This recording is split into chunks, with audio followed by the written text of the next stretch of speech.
Your wife. Okay. Hello, everyone, and welcome to It Came from Webtoon. My name is Erik Hodson. I'm the creator of Dreaded Dinosaur Man, joined by my buddy Michael Oden, creator of Elysian Fields. I am having some technical visual difficulties, so you get to look at this crazy monkey drawing from the Indie Vault family while I speak. How you doing tonight, Michael? We're living the dream. We're getting to talk about some good comics that we got to read at no expense of our own financially. So it's always a good time. Yes, that's right. This is It Came from Webtoon. We're talking about Webtoons, which are awesome comics you can read on your phone, your tablet, your PC, completely for free through the Webtoons app or website. And it's a unique experience. It's a vertical scrolling experience, something that is common with social media. So why not read a comic that way? Anyway, we're going to be talking about a really cool book that we found, and we're going to do that right after our intro.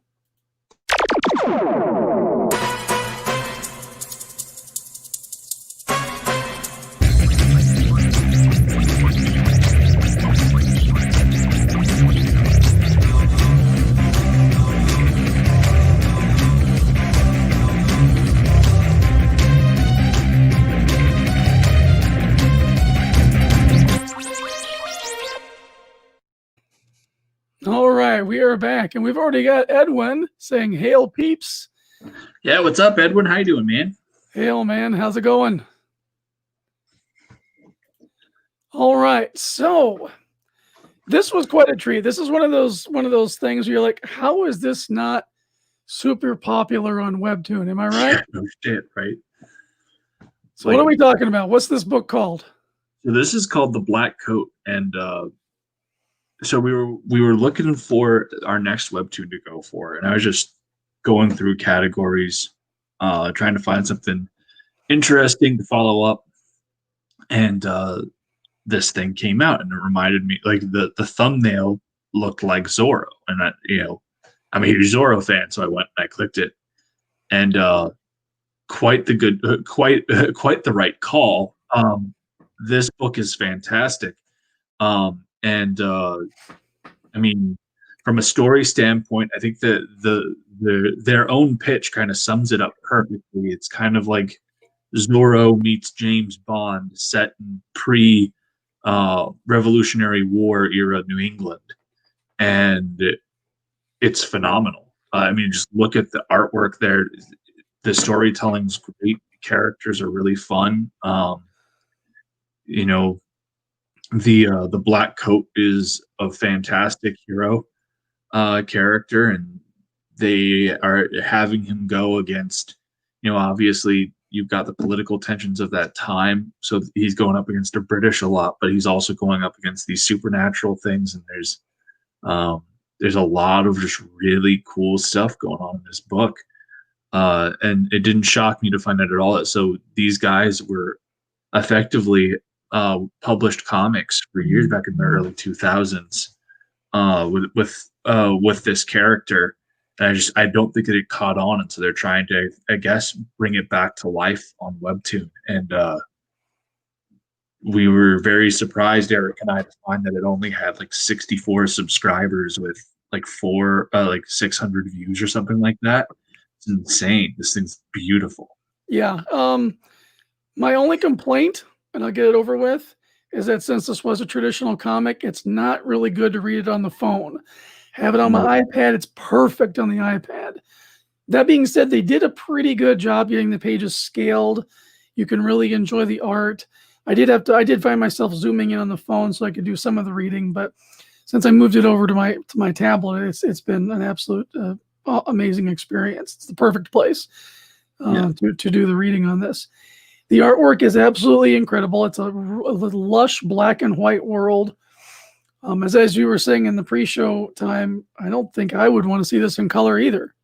No, I think it, and I think that it's very intense. Like it's not one of those things where they didn't go color for the sake of budget. They didn't go color because they wanted it to feel like an old black and white film, and that's totally the aesthetic you get. It's gorgeous.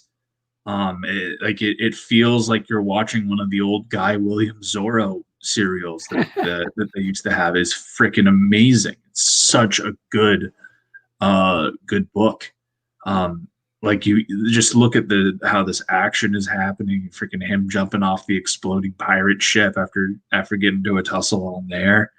And you even see a bit of that James Bond element because he's got his agents are waiting there for him in a submarine, which is a mechanism that's a bit ahead of that time.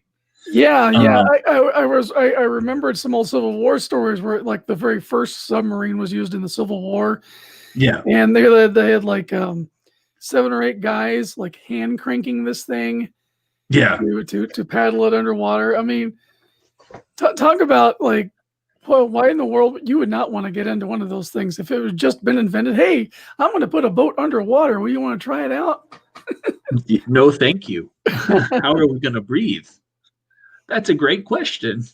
But it injects, and you're right, it injects the Bond gadgetry element so well because, of course, the black coat who he is, he's going to have this access to stuff that's not common knowledge.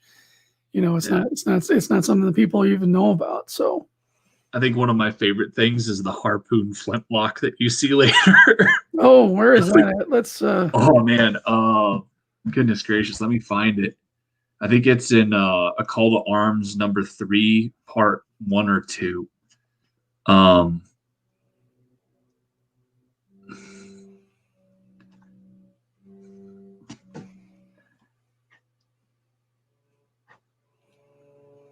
Yeah, it's Call to Arms number 3.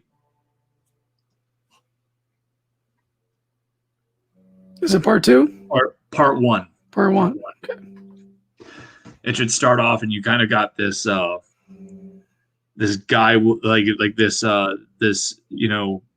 Errol Flynn style sword fight happening. Oh, and this cover. I mean, look at that. Look.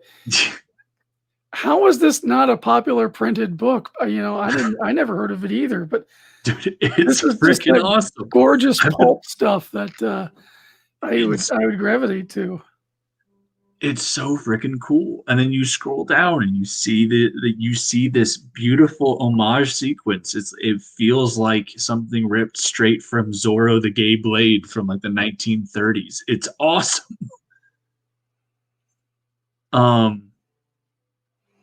Is this part 3? Is this Call to Arms 3 part 1? Yeah, this is part 1. I want to see that Flintlock scene. You were on the right one before, where it starts off with him.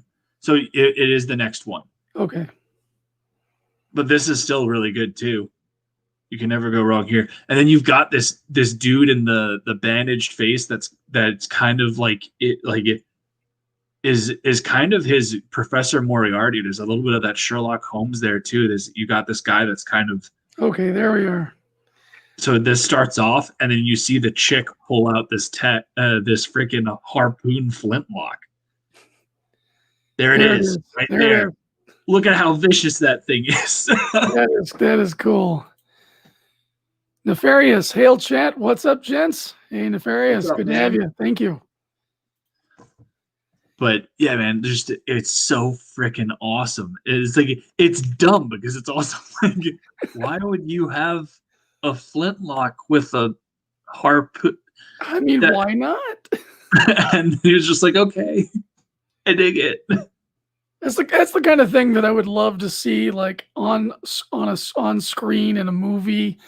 100%. Like this thing is just, it completely owns what it is. And then I think where was it? Was it in part 2 where you get the big fight? Oh man, you need to pull up A Call to Arms part 2, number 3. Or it might even be number 4. It's the final bit of part 2. Call to Arms number 2, part 3?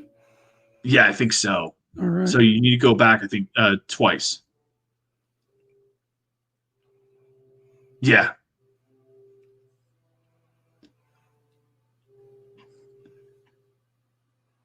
So he gets there, and you get this guy who's had his freaking surgical instruments shoved in every one of his organs in alphabetical order. And look at that splash. Yeah, gorgeous ink washes. The ink wash, it's even got a little bit of a greenish tint to it. So it's probably the Higgins. They're probably using Higgins ink. And then you go down and see this fight. Just look at this thing.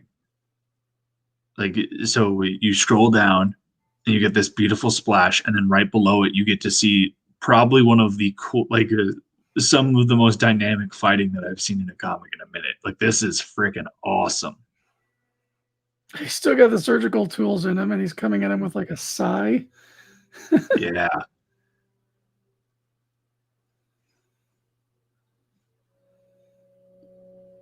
Traps it in the vice. Oh my gosh, it's pouring like liquid metal into his mouth.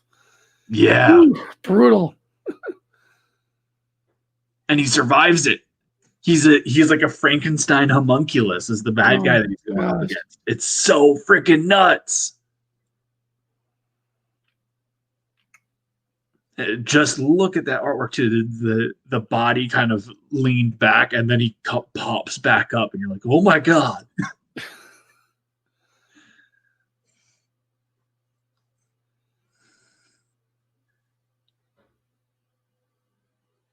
This is probably my favorite one of these that we've done so far. I know we've only done 3, and they've all been really good so far. But this one in particular is just, whew.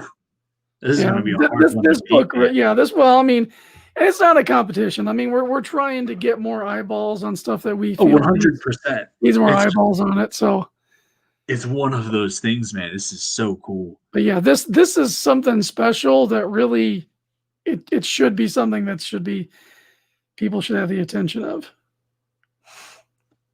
Yeah.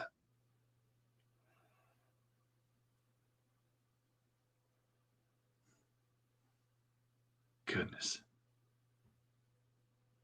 That's a really cool, really cool ending scene here. Thank you. Yeah, man, with him just riding off, and it's just like, I mean, what else were you gonna do with that situation? You freaking poured liquid metal down the dude's throat. The guy is still alive and on fire, and wanting him to come back and finish the fight. It's like, oh, come back. Yeah, no, I'm good, dude. We've established that I'm way out of my depth here. I'm gonna go do some Batman level prep time here because this is some bullshit.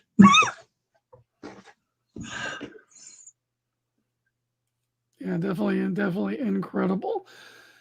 So here's some more information on this series. Facebook / The Black Coat, Twitter @TheBlackCoat, www.the-black-coat.com to learn more. And then you looked up their printed books, but you can't find them. Is that right?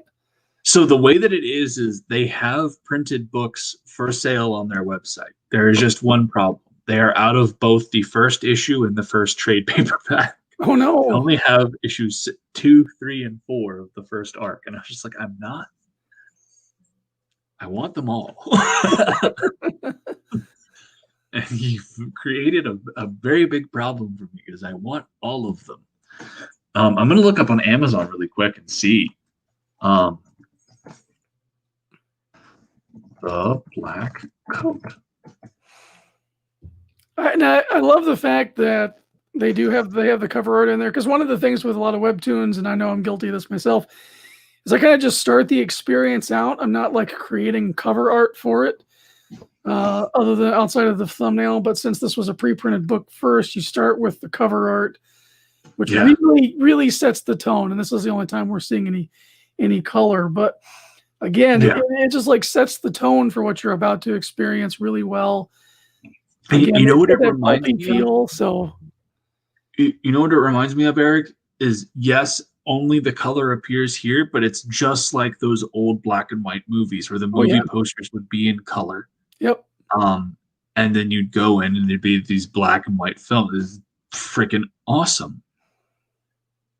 Every single one of these comic books is just a mini little black and white movie in a comic book form, and I fucking love it. Yeah, And they there's a just lot of updated today too, so they're still going. yeah, there's a lot of beautiful stuff. God, look at that! Look at that graveyard. Really dynamic, really dynamic. I love that second shot there, where you're looking at her, she's smelling the rose, and there's the statue of the angel praying.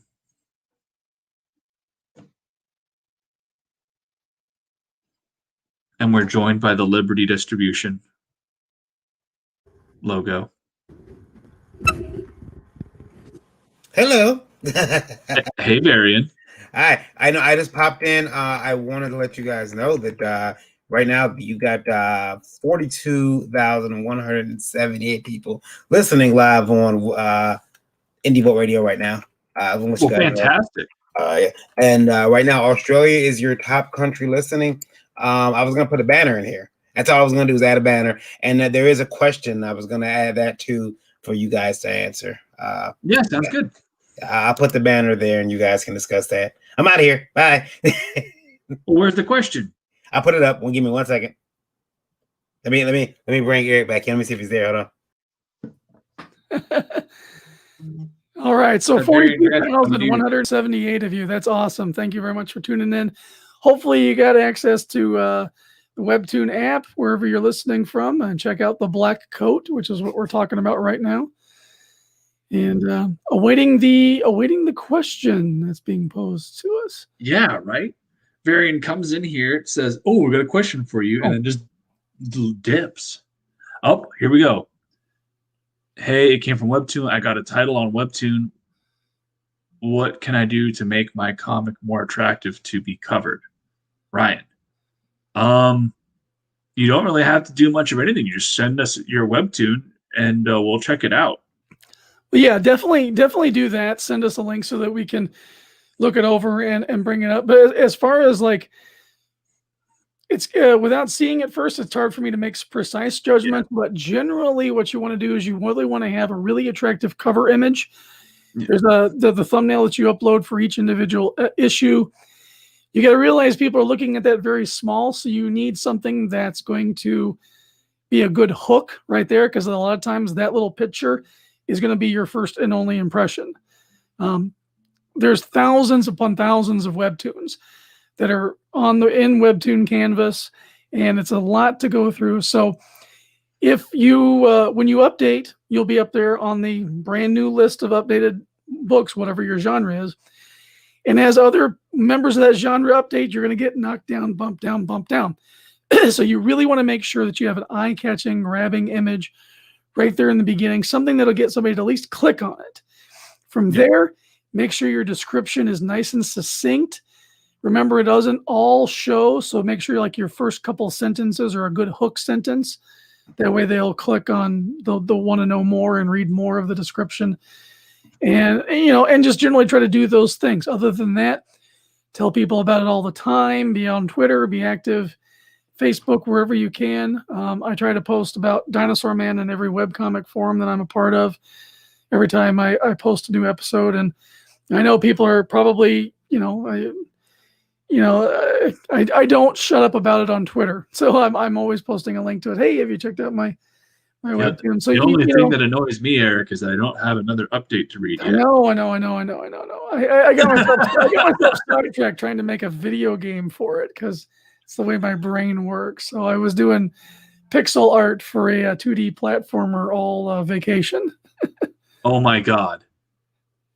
I didn't know that I needed anything more in my life than that.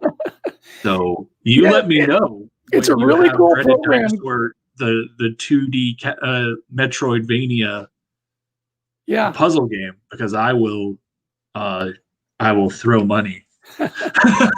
If I can make it work right when I'm ready to do a Kickstarter or Indiegogo book, I don't know if it'll be this first one, but maybe the second one. I want to have a tier where you can get an NES cartridge with the game on it. Oh wow! Yep, that's pretty freaking cool. So there's a great little community. It's called Nest Maker, and they've created a program that has most of the code already written, all the assembly code, most of it already written. So you just have to customize modules with your own graphics, sounds, and you can customize the actions and codes and tell the story. So it's an involved process, but it's not impossible. And it's been a lot of fun. You know, you got to do things that just kind of relax your brain and take your time off of your other work once in a while to chill out. And books like The Black Coat are a great piece of escapism for that. 100%. And I do to address that question one last time. The other big thing that you need to also be doing is paying attention to what kind of genre your story is and when you're posting. You know, I've actually done like not, you know, given myself a pat on the back here, but you know, Elysian Fields, I've been releasing the 0 issue up on Webtoon in 3-page increments here. And since we started, we've had a major growth. Like we're almost at 25. We're at 20. We're at 24 people subscribed with almost 400 views.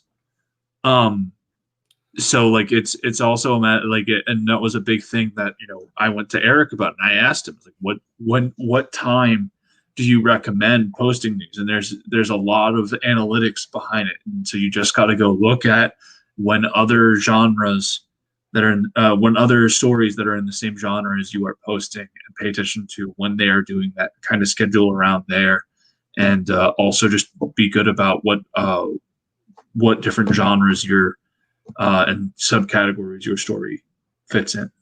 Yeah, and stick with it. If posting at Wednesdays at 6 o'clock isn't working, try Thursdays at 7 for a little while. Another good tip that I learned from another YouTuber video was that if your book covers more than one genre, like Dinosaur Man is sci-fi fantasy, Elysian Fields is action historical, fantasy. Yeah, it could be a lot of these different categories. You can go into your book and you can change your categories whenever you want. You can keep changing them up. So that's a good way of refreshing it. You appear in a new genre for a little while. And especially if like your particular episode is more of maybe you have a love interlude, put that in romance for a little while when you post that, just so that you appear up in some different categories and get a few more of those eyeballs. Yeah, 100%. Oh, and also, Varian wants to remind us, just to be clear, emailing IndieVolt does not guarantee coverage on It Came From Webtoon. And that's true. We're not going to cover just everybody out in the grasslands that comes to us. We are going to vet the book first. We want to make sure that it's a quality read, something that we enjoy. Or, you know, if it's a train wreck enough to yeah, I think that's the other thing. We can do that too. Like I think that we should always be aiming to try and get a good story on here, but if we pick a story, or if the audience picks a story that we read and it doesn't resonate with us, I think that that's just as important to put that out there, because, you know, who knows, maybe they're listening and they hear something that we say, and that causes them to go and make those kinds of edits, or, you know, at the very least, it prevents other people from wasting their time on something that they will probably not enjoy.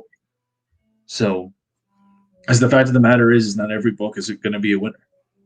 Yep, that's true. That's true. And that's why we've created this show in the first place, is that we want to showcase books that are something that we like, something that's good, that's not getting enough attention. So that's another thing, is if you're on Webtoon Canvas, but you've already got 30,000 views, we're probably not going to view you. Probably not. Because, again, we're not helping to lift somebody up that needs the voice. However, we might make an exception if you will come on the show and do an interview, because we do want to start doing that pretty soon as well. Okay, so good enough time to make a transition. On the note of what Varian had to say, I do want to show up our Twitter at Came From Webtoon. Follow us on Twitter at Came From Webtoon. Send us a DM, send us a link to your book on Webtoon so that we can take a look at it. And that would be wonderful. That's the best way to get a hold of us. Oden here runs that account, and he'll see your message and go through your comic, and we'll maybe, who knows, maybe we'll get to cover it. And I apologize because I have not been on there here in a day or so, and we had somebody ask me about that. So you know what? I think we'll see if we can't do that for our next episode. I'll send Erik the thing, and we'll take a look. Absolutely, absolutely. So as we transition out now, let's talk about, since you mentioned it, Elysian Fields. Let's see, you got 371, 25 subscribers, solid 10 rating. And looks like you just uploaded Into the Arena episode 7. Yep, only one more part to go. We got the finale coming next week. That's awesome. Now, are you gonna end it with this, or are you gonna keep going with the new book after a while as well? So the plan will be is once we start promotion on the third book, and we start the campaign going, I'll start uploading the chapters from the Pyramid Gambit. Okay. And we'll again continue the 3-page model, and it's going to last a lot longer because there's a lot more pages on Pyramid Gambit. But yeah, so that'll be it for Elysian Fields for a little bit. I might throw up an occasional piece of concept art to let people know that we're still alive and maintain things. But yeah, no, really happy with how we're doing on Webtoon so far. I mean, to have almost 400 people who have read, who've gone through and looked at it is humbling. Absolutely. And you do have you have a Kickstarter running right now, don't you? Yes, I do. Thank you for reminding me, because I need to be promoting that more. So Elysian Fields was funded initially on Indiegogo. I had a lot of people that reached out to me and asked, why aren't you on Kickstarter? To which I said, I'm technically retarded with technology, and Kickstarter is way more confusing than Indiegogo. But I taught myself things, and so I set up a Kickstarter campaign. So right now we have going the deluxe softbound edition of Elysian Fields, where it collects both the Zero Issue and Pyramid Gambit. And you have an extensive art gallery and everything like that for a total of 78 pages of story and a whole bunch of other goodies. Is what we have up there right now. You can still also get the main copies of Pyramid Gambit and everything like that up there. We still have 20 days left. We are 28% funded with $764 of a 2,500 stretch goal. Get on there. We'd love to have you.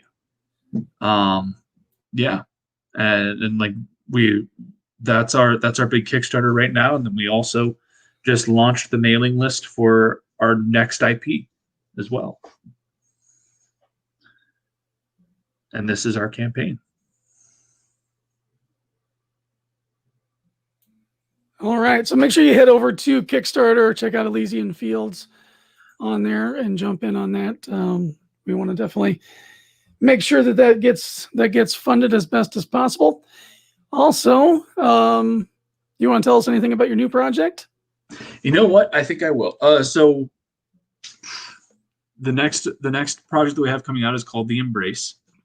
If you liked dark stories like The Crow, Spawn, Haunt, Darkness, anything like that, you're gonna like this book. We are currently getting our mailing list, and our mailing list is up. We're currently getting the campaign together.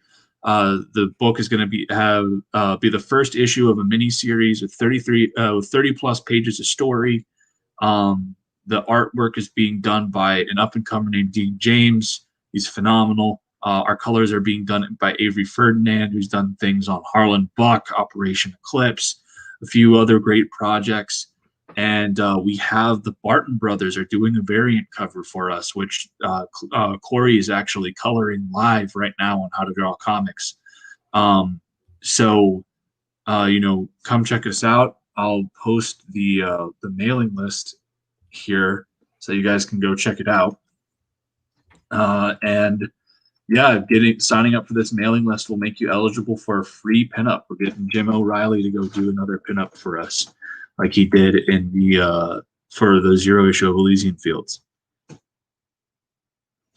And then Erik, I put the link in the private chat there because I don't know how to do that whole mod thing.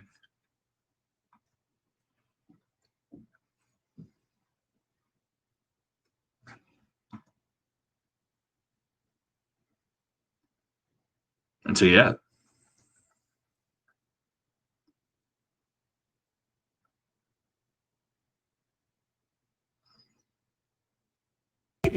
I've got a question.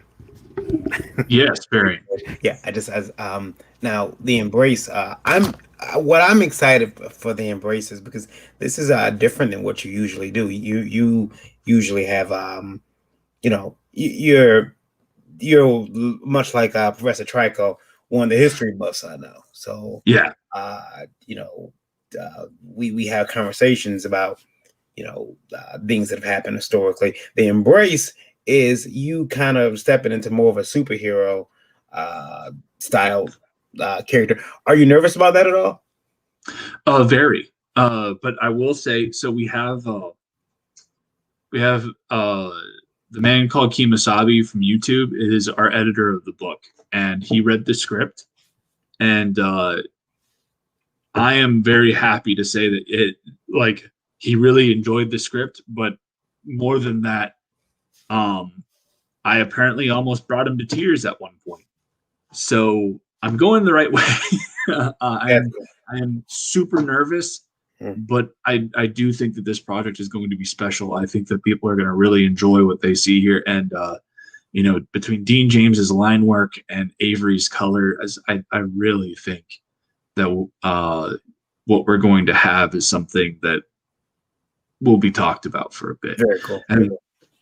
And then as you see there, we've got that beautiful Clayton Barton did that line work for the cover on that, and Corey, as I said, he's in the midst of coloring it live on stream over on How to Draw Comics, and the color I was on there before I came on here to kind of see how things were going, and money well spent.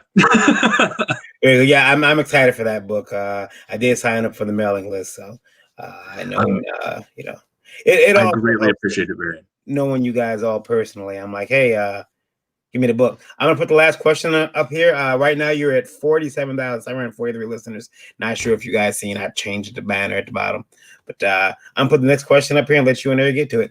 All right, I'll leave you alone. Okay.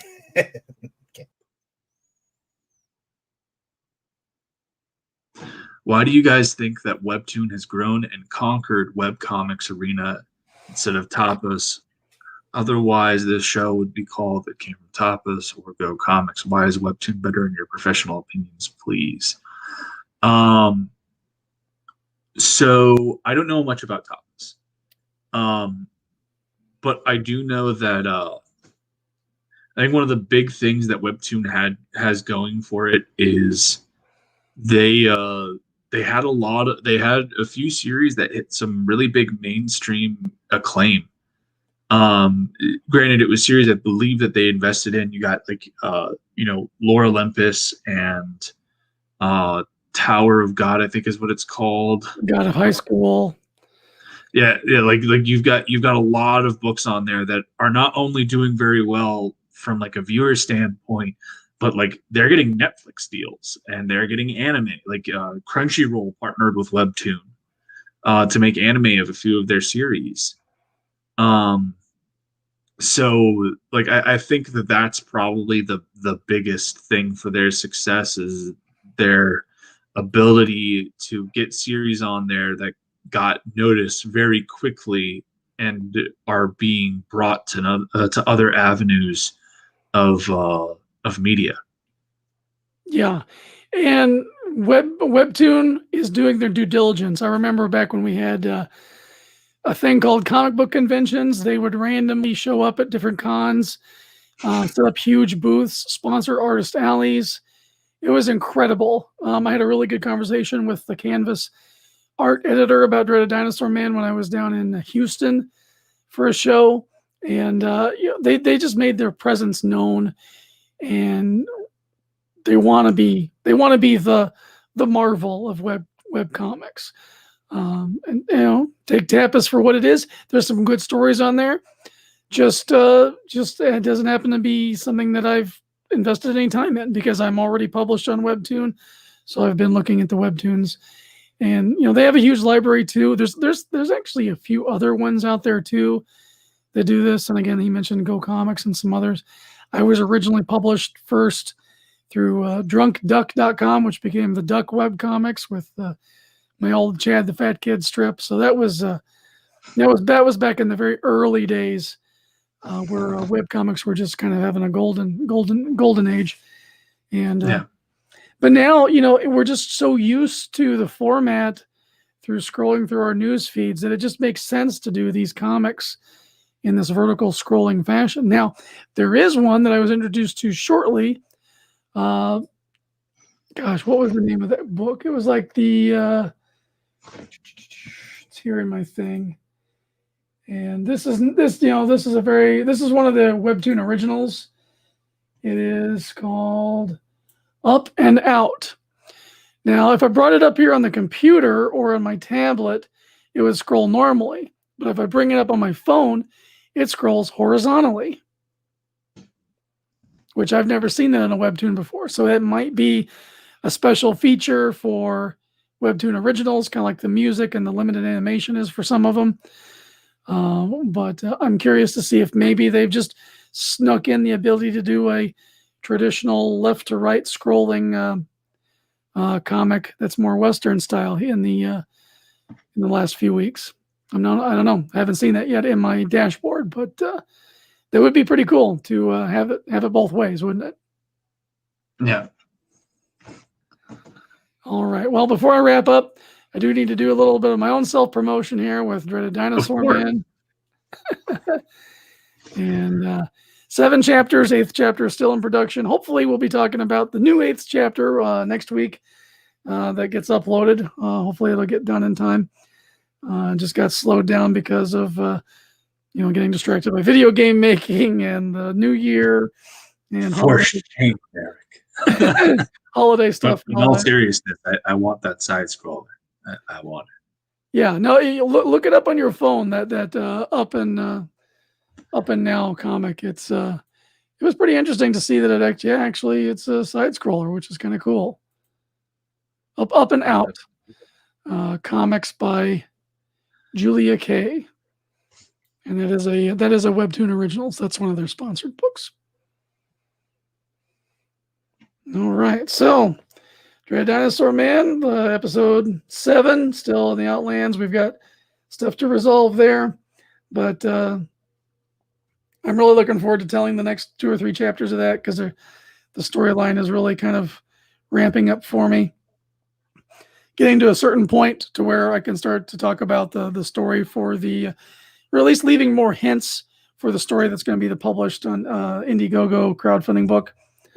2,320 eyeballs on it, 108 subscribers, 9.4 rating. So I'm very happy with those numbers. Please subscribe. There's links down the bottom for both Oden's Elysian Fields and My Dreaded Dinosaur Man. We'd love to have you come in and leave some comments on our books.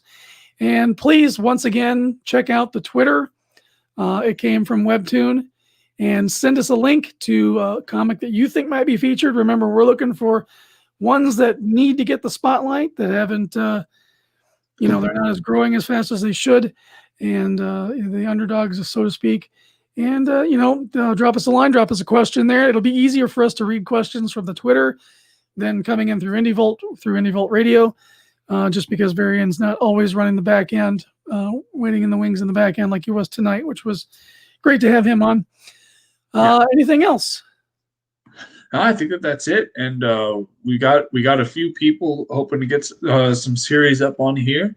And so I will say that if you guys are watching right now, you are not being unheard.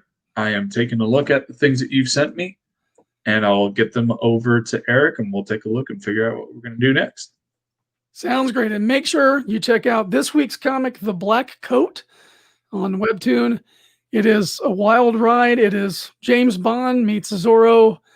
It's really cool if you like swashbuckling pirates, turn of the century, pre dawning of America, that kind of thing, which is awesome. Right up both our alleys because we're both history buffs, and and just the whole James Bond element is really a good hook for me because I just love that kind of stuff. The gadgetry and spy. It's really fun. Yeah, definitely. All right. So thank you guys for tuning in tonight. This has been It Came from Webtoon.